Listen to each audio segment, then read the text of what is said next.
ನಮಸ್ಕಾರ ವೀಕ್ಷಕರೇ, ಸುವರ್ಣ ಇನ್ಸ್ಪೈರ್ ಕನ್ನಡ ಚಾನಲ್ಗೆ ಸ್ವಾಗತ ಸುಸ್ವಾಗತ. ನಮ್ಮ ಚಾನಲನ್ನು ಸಬ್ಸ್ಕ್ರೈಬ್ ಮಾಡಿ, ಆಲ್ ಎಂದು ಬಟನ್ ಒತ್ತಿ. ನಾವು ಹಾಕುವ ಎಲ್ಲ ವಿಡಿಯೋಗಳು ಮೊದಲಿಗೆ ನಿಮ್ಮನ್ನೇ ತಲುಪುತ್ತವೆ ಮತ್ತು ಶೇರ್ ಮಾಡಿ.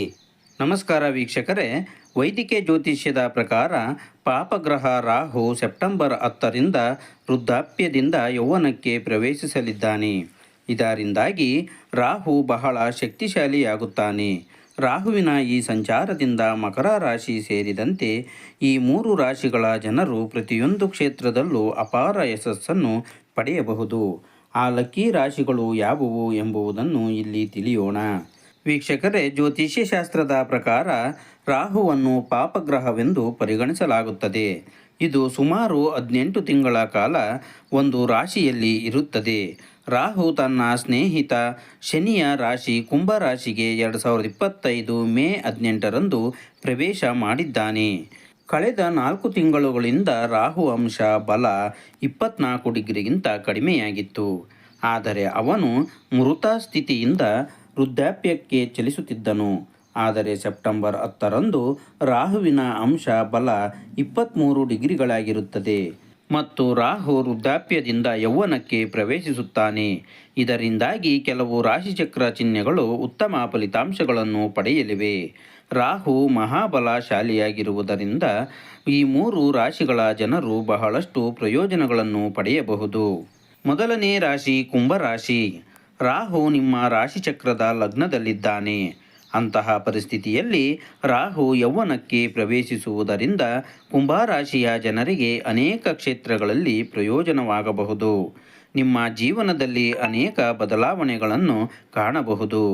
ನೀವು ಹೊಸ ಎತ್ತರಗಳನ್ನು ತಲುಪಬಹುದು. ರಾಹು ನಿಮ್ಮ ಮನಸ್ಸು, ಮೆದುಳು ಮತ್ತು ನಿರ್ಧಾರ ತೆಗೆದುಕೊಳ್ಳುವ ಸಾಮರ್ಥ್ಯದ ಮೇಲೆ ಪರಿಣಾಮ ಬೀರಬಹುದು. ನಿಮ್ಮ ಜಾತಕದಲ್ಲಿ ರಾಹುವಿನ ಸ್ಥಾನವು ಉತ್ತಮವಾಗಿದ್ದರೆ ಅದು ನಿಮ್ಮನ್ನು ಮಹತ್ವಾಕಾಂಕ್ಷೆ, ಆತ್ಮವಿಶ್ವಾಸ ಮತ್ತು ದೊಡ್ಡ ಗುರಿಗಳನ್ನು ಸಾಧಿಸಲು ಪ್ರೇರೇಪಿಸುತ್ತದೆ. ಇದರೊಂದಿಗೆ ನೀವು ಅನೇಕ ಕ್ಷೇತ್ರಗಳಲ್ಲಿ ಅಪಾರ ಯಶಸ್ಸನ್ನು ಸಾಧಿಸಬಹುದು. ಮತ್ತೊಂದೆಡೆ ರಾಹುವಿನ ಸ್ಥಾನವು ಕೆಟ್ಟದಾಗಿದ್ದರೆ ಭಯ, ಚಿಂತೆ ಮತ್ತು ಗೊಂದಲ ನಿಮ್ಮ ಮನಸ್ಸಿನಲ್ಲಿ ಬರಬಹುದು. ರಾಹು ಲಗ್ನದಲ್ಲಿಯೇ ಇದ್ದು 5ನೇ, 7ನೇ ಮತ್ತು 9ನೇ ಮನೆಗಳನ್ನು ನೋಡುತ್ತಾನೆ. 5ನೇ ಮನೆಯನ್ನು ಶಿಕ್ಷಣ ಮತ್ತು ಹೂಡಿಕೆಯ ಅಂಶವೆಂದು ಪರಿಗಣಿಸಲಾಗುತ್ತದೆ. ಅಂತಹ ಪರಿಸ್ಥಿತಿಯಲ್ಲಿ ನೀವು ವಿದೇಶದಲ್ಲಿ ಶಿಕ್ಷಣ ಮಾಡಲು ಅವಕಾಶವನ್ನು ಪಡೆಯಬಹುದು. ಇದರೊಂದಿಗೆ ನಾವು 7ನೇ ಮನೆಯ ಬಗ್ಗೆ ಮಾತನಾಡುವುದಾದರೆ ಅದನ್ನು ವ್ಯಾಪಾರ, ಮದುವೆ ಮತ್ತು ಪಾಲುದಾರಿಕೆ ಎಂದು ಪರಿಗಣಿಸಲಾಗುತ್ತದೆ. ಅಂತಹ ಪರಿಸ್ಥಿತಿಯಲ್ಲಿ ನೀವು ವ್ಯವಹಾರದಲ್ಲಿಯೂ ಲಾಭ ಪಡೆಯಬಹುದು. ಆದರೆ ಸ್ವಲ್ಪ ಜಾಗರೂಕರಾಗಿರಿ, ಅದೃಷ್ಟ ಕೂಡ ವೇಗವಾಗಿ ಹೆಚ್ಚಾಗಬಹುದು. 2ನೇ ರಾಶಿ ಮಕರ ರಾಶಿ. ರಾಹು ಗ್ರಹವು ಮಕರ ರಾಶಿಯಲ್ಲಿ ಸಂಪತ್ತಿನ ಮನೆಯಲ್ಲಿದ್ದು 6ನೇ, 8ನೇ ಮತ್ತು 10ನೇ ಮನೆಗಳನ್ನು ನೋಡುತ್ತಾನೆ. ಅಂತಹ ಪರಿಸ್ಥಿತಿಯಲ್ಲಿ ಮಕರ ರಾಶಿಯ ಜನರು ಲಾಭದ ಜೊತೆಗೆ ಸ್ವಲ್ಪ ನಷ್ಟವನ್ನು ಸಹ ಎದುರಿಸಬೇಕಾಗಬಹುದು. ನೀವು ಹಠಾತ್ ಆರ್ಥಿಕ ಲಾಭವನ್ನು ಪಡೆಯಬಹುದು. ನಿಮ್ಮ ಅನೇಕ ಆಸೆಗಳು ಈಡೇರಬಹುದು. ಇದರೊಂದಿಗೆ ನೀವು ಕುಟುಂಬದೊಂದಿಗೆ ಉತ್ತಮ ಸಮಯವನ್ನು ಕಳೆಯುತ್ತೀರಿ. ರಾಹುವಿನ ಅಂಶದಿಂದಾಗಿ ಸಂಪತ್ತನ್ನು ಗಳಿಸುವ ಬಯಕೆ ಬಲವಾಗಿರುತ್ತದೆ. ಆದರೆ 8ನೇ ಮನೆಯೊಂದಿಗಿನ ಸಂಪರ್ಕದಿಂದಾಗಿ ನೀವು ತಪ್ಪು ಸಹವಾಸದಲ್ಲಿ ಸಿಲುಕಿಕೊಳ್ಳಬಹುದು. ಆದ್ದರಿಂದ ನೀವು ಸ್ವಲ್ಪ ಜಾಗರೂಕರಾಗಿದ್ದರೆ ಉತ್ತಮ. ರಾಹುವಿನ ಕಾರಣದಿಂದಾಗಿ ನೀವು ಹೆಚ್ಚು ಸ್ವಾವಲಂಬಿಗಳಾಗಿರುತ್ತೀರಿ ಹಾಗೂ ಬುದ್ಧಿವಂತರು ಮತ್ತು ಕುತಂತ್ರಿಗಳಾಗಿರುತ್ತೀರಿ. ಆದರೆ ಯಾವುದೇ ರೀತಿಯ ಶಾರ್ಟ್ಕಟ್ ತೆಗೆದುಕೊಳ್ಳುವುದನ್ನು ತಪ್ಪಿಸಿ.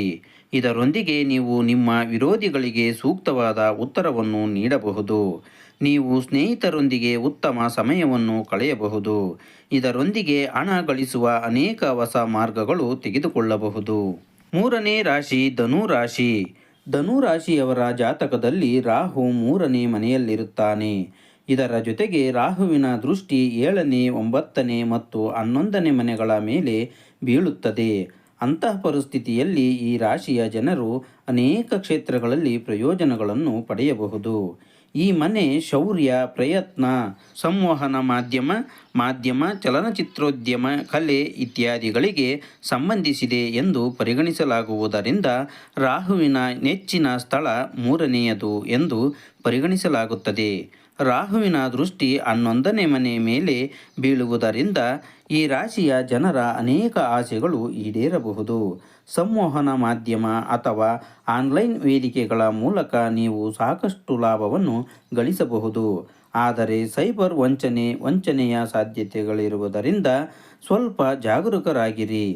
ಇದರ ಹೊರತಾಗಿ ಶನಿಯು 3ನೇ ರಾಶಿಚಕ್ರದಲ್ಲಿರುವುದು ನಿಮ್ಮ ಸಂವಹನ ಸಾಮರ್ಥ್ಯವನ್ನು ಹೆಚ್ಚಿಸುತ್ತದೆ. ರಾಹುವಿನ ದೃಷ್ಟಿ 7ನೇ ಮನೆಯ ಮೇಲೆ ಬೀಳುತ್ತದೆ. ಅಂತಹ ಪರಿಸ್ಥಿತಿಯಲ್ಲಿ ನೀವು ನ್ಯಾಯಾಲಯದ ಪ್ರಕರಣಗಳಲ್ಲಿ ಸ್ವಲ್ಪ ಜಾಗರೂಕರಾಗಿದ್ದರೆ ನೀವು ಬಹಳಷ್ಟು ಪ್ರಯೋಜನಗಳನ್ನು ಪಡೆಯಬಹುದು. ನೀವು ಅದೃಷ್ಟವನ್ನು ಪಡೆಯಬಹುದು. ನಿಮ್ಮ ಅದೃಷ್ಟ ಬಲವಾಗಿರುತ್ತದೆ.